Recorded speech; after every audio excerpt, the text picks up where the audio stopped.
A police officer was shot and wounded during a confrontation in Oshawa. CP24's crime analyst Steve Ryan joins us live from Durham Police Headquarters with the latest. First off, Steve, how's that officer doing?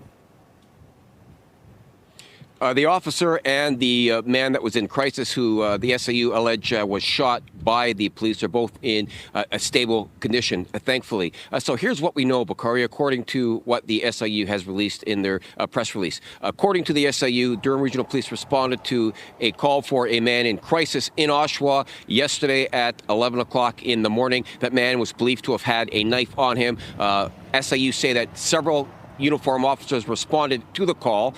And then the SIU say in their press release that one officer discharged multiple rounds from their service pistol, striking the man in crisis and striking another officer that was on scene as well.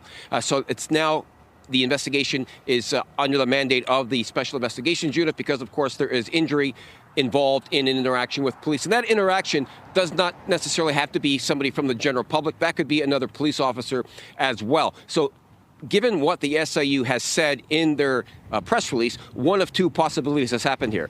The officer was caught in a crossfire, or there was a ricochet from a bullet. Now, despite the extensive training that the police services across the province do when it comes to firearms training, reminding officers to be aware of a crossfire and to be aware of the potential for a ricocheting bullet, policing is a difficult business, and sometimes it goes from 0 to 100 at the blink of an eye. So despite all of the effective training that is instilled in the officers who have firearms, which is all police officers in the province, things can still go wrong. And clearly, this is a situation here where something went terribly wrong, and now it'll be up to the SIU to determine two things. Number one, was the appropriate amount of force used when firing at this man who was in crisis? And number two, how did this other officer wind up being shot as well? Was that through negligence? Was that through an accident? Or was there some unforeseen circumstance that caused that to occur as well?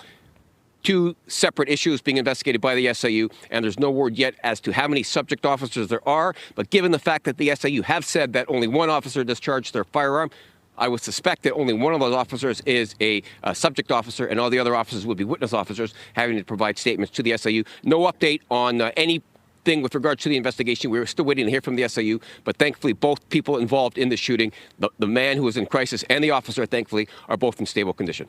I'll send it back to you. Okay, live from Durham Police Headquarters, CP24's crime analyst Steve Ryan.